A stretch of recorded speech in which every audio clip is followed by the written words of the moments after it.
जंगल का राजा शेर अब बूढ़ा हो चुका था। न उसमें पहले जैसी ताकत बची थी, न वह दौड़ सकता था और न ही शिकार कर सकता था। भूख से उसका बुरा हाल था।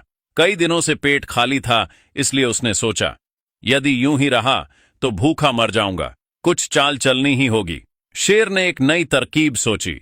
उसने अपने गले में फूलों की माला डाली और हाथ में भी एक माला लेकर राम राम जपने लगा। धीरे धीरे भगवान का नाम लेते हुए वह जंगल में घूमने लगा।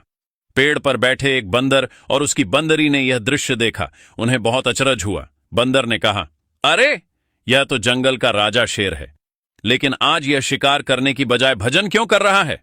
दोनों डरकर पेड़ की ऊंची डाल पर चढ़ गए। वहीं से बंदर ने हिम्मत जुटाकर शेर से पूछा, महाराज, यह कैसी दशा? आप तो राम राम जप रहे हैं, शिकार छोड़ दिया क्या?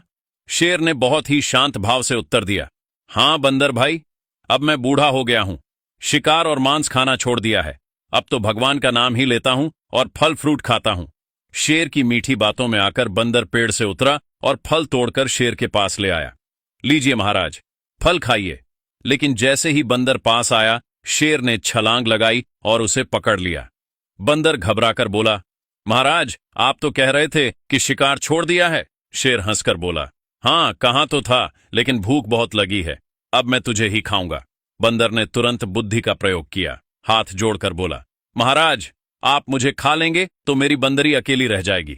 यदि आप हमें दोनों को खा लेंगे तो हम सीधे स्वर्ग चले जाएंगे और आपको भी पुण्य मिलेगा। शेर ने सोचा, सच कहा, इतने दिनों से भूखा हूं, एक बंदर से तो पेट भरेगा नहीं, दोनों को खाऊंगा तो तृप्ति होगी।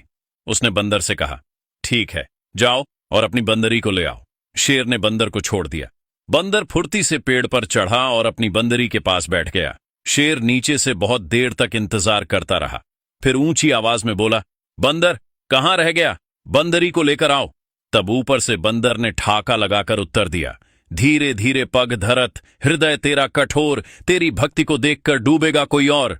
अर्थात तुम्हारी झूठी भक्ति और कपट देखकर कोई और भोला प्राणी फंस सकता है, पर मैं नहीं। शेर समझ गया कि उसने चालाक बंदर को धोखा देने की कोशिश की, लेकिन बंदर अपनी बुद्धि और विवेक से बच निकला।